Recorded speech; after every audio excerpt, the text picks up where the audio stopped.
Kita berdoa, kasih karunia dan damai sejahtera dari Allah Bapa dan dari anaknya, Yesus Kristus Tuhan kita. Amin. Shalom Bapak Ibu, Saudara-saudari yang terkasih. Apa kabarnya hari ini? Pastinya tentunya kita luar biasa, karena kita selalu diberikan kesehatan, diberikan panjang umur oleh Tuhan kita, Yesus Kristus. Terlebih saudara-saudara yang terkasih, hari ini kita disapa dari firman Allah yang tertulis dari Roma 8 ayat yang pertama. Saya akan membacanya untuk kita. Demikianlah sekarang tidak ada penghukuman bagi mereka yang ada di dalam Kristus Yesus. Sekali lagi saya akan membacanya, Roma 8 ayat pertama. Demikianlah sekarang tidak ada penghukuman bagi mereka yang ada di dalam Kristus Yesus. Demikian firman Tuhan. Saudara-saudara yang terkasih, banyak dari kita, orang Kristen, melihat ayat ini sering sekali terdengar terlalu indah untuk menjadi kenyataan. Mengapa? Karena saudara-saudara yang terkasih, kita hidup di tengah-tengah dunia yang penuh dengan penghakiman. Baik itu dari orang lain, baik itu dari si iblis itu sendiri, dan bahkan baik itu dari hati nurani kita sendiri yang sering menghakimi masa lalu kita.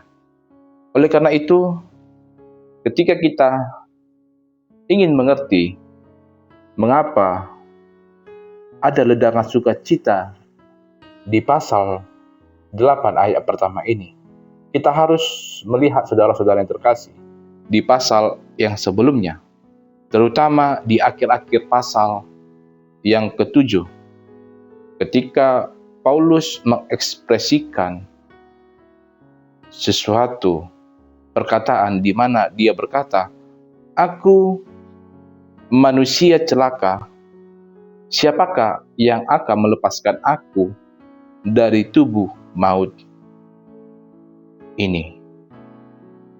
Ketika kita membaca nats tersebut, saudara-saudara yang terkasih, kita juga harus membaca ayat selanjutnya, yaitu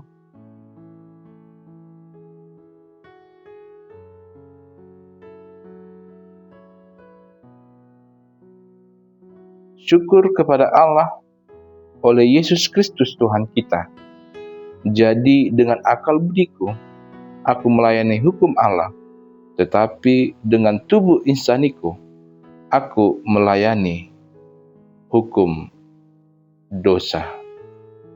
Ketika kita membaca firman Tuhan, terkhususnya di ayat yang ke-25, dikatakan syukur kepada Allah oleh Yesus Kristus Tuhan kita. Sehingga ketika kita membaca, saudara-saudara yang terkasih, dikatakan di ayat yang pertama di pasal 8, demikianlah sekarang tidak ada penghukuman bagi mereka yang ada di dalam Kristus Yesus.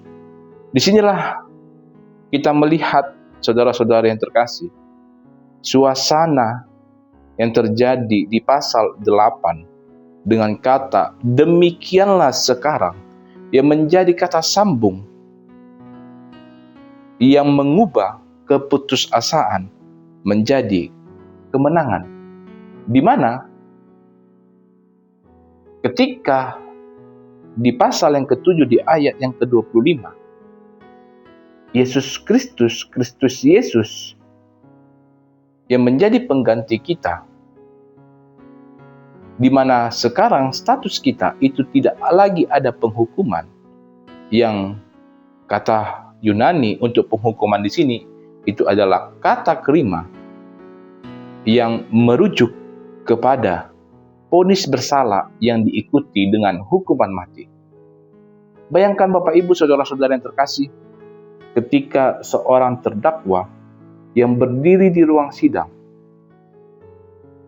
di mana dia mengetahui bahwa semua bukti yang ada di dalam sidang tersebut itu akan memberatkan terdakwa tersebut.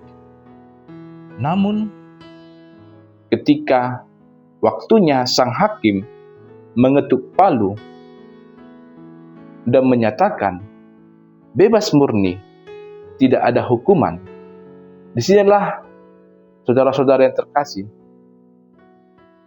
bukan berarti kita tidak pernah bersalah, karena kita adalah semua orang-orang yang berdosa. Karena itu, kalau saya bertanya kepada kita, saudara-saudara yang terkasih, siapa dari kita yang tidak pernah berbuat dosa selama hidupnya? Tentu 100% dari kita, orang yang percaya kepada Yesus Kristus Tuhan kita, dari kita kecil sampai kita saat ini, 100% kita pasti pernah berbuat dosa. Dan disinilah yang menjadi titik balik dari kita, saudara-saudara yang terkasih. Aturannya kita yang dihukum, tetapi hukumannya itu sudah ditanggung oleh Yesus Kristus, di mana Yesus itu sudah menerima kata terima itu di atas kayu salib. Karena Kristus sudah dihukum menggantikan kita, keadilan Allah menyatakan bahwa kita tidak perlu dan tidak akan dihukum lagi. Namun, saudara-saudara yang terkasih, kunci dari jaminan ini itu adalah ketika kita ada di dalam Kristus Yesus. Sehingga apa artinya berada di dalam Kristus? Ini merupakan sebuah metafora tentang persatuan atau metafora tentang keintiman kita terhadap Kristus itu sendiri. Sama seperti seseorang yang berada di dalam kapal, ketika kapal tersebut saat ada datang badai besar, dan badai itu menghantam kapal itu, tetapi orang yang ada di dalam kapal itu aman, sentosa. Disinilah saudara-saudara yang kekasih, kita menaruh iman kita dan hidup kita kepada Yesus. Allah tidak lagi melihat dosa dan kegagalan kita. Saat Allah memandang kita, Dia melihat kekudusan Yesus itu membungkus hidup kita. Oleh karena itu, saudara-saudara yang terkasih, di dalam perjalanan hidup kita, mari kita hentikan penghukuman diri atau self-condemnation. Ketika Allah, Sang Hakim Agung, sudah menyatakan kita tidak dihukum, siapa yang berhak menghukum kita? Oleh karena itu, berhentilah hidup di dalam rasa bersalah atau masa lalu yang sudah diampuni. Dan begitu juga sebaliknya, saudara-saudara yang terkasih. Janganlah sekali-sekali kita menjadi sang hakim bagi orang-orang yang ada di sekitar kita. Kemudian, melalui nats ini, kita ingin diingatkan mengenai tentang hidup dalam rasa syukur, bukan dalam ketakutan. Karena saudara-saudara yang terkasih, sering sekali di dalam mindset hidup kita menaati Tuhan, itu karena kita takut masuk neraka atau kita takut untuk dikutuk oleh Tuhan. Namun dalam Roma 8 ayat 1 ini akan mengubah motivasi kita, di mana kita melayani Tuhan bukan supaya kita diselamatkan, tetapi karena kita sudah diselamatkan dan dimerdekakan dari dosa-dosa kita. Oleh karena itu, gunakan kemerdekaan itu, gunakan keselamatan itu untuk kekudusan di dalam diri kita. Karena kemerdekaan ini, saudara-saudara yang terkasih, itu justru memberi kita kekuatan baru untuk bisa menang melawan dosa.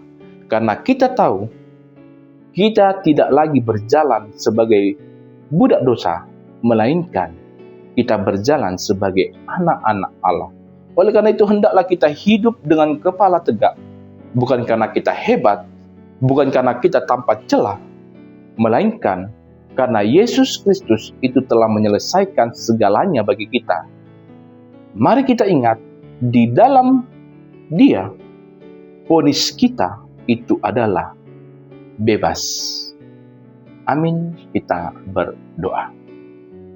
Terima kasih ya Allah, terima kasih ya Roh Kudus atas berkat dan karunia yang Kau berikan kepada kami hingga pada saat ini Tuhan. Kami dapat selalu sehat dalam menjalani aktivitas kami hingga pada saat ini Tuhan. Terlebih Tuhan, kami telah mendengarkan sebagian dari firman Tuhan. Kiranya Tuhan menguatkan kami Tuhan di dalam perjalanan hidup kami Tuhan, agar kami tetap hidup di dalam kekudusan kami Tuhan, karena kami tahu kami melakukan semua hal yang baik untuk-Mu Tuhan. Itu bukan karena ketakutan kami, tetapi karena kami bersukacita, kami telah diselamatkan oleh darah-Mu yang kudus itu Tuhan.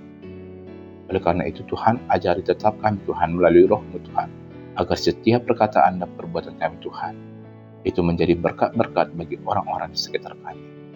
Dan beri lindungi kami Tuhan, agar kami Tuhan tidak hidup dalam ketakutan Tuhan, tetapi hidup dalam kebebasan kemandirian kami Tuhan, dalam melakukan setiap aktivitas kami Tuhan, untuk melakukan segala hukum-Mu di tengah-tengah dunia ini Tuhan. Dalam nama anak-Mu Tuhan Yesus Kristus kami berdoa dan mengucap syukur. Amin.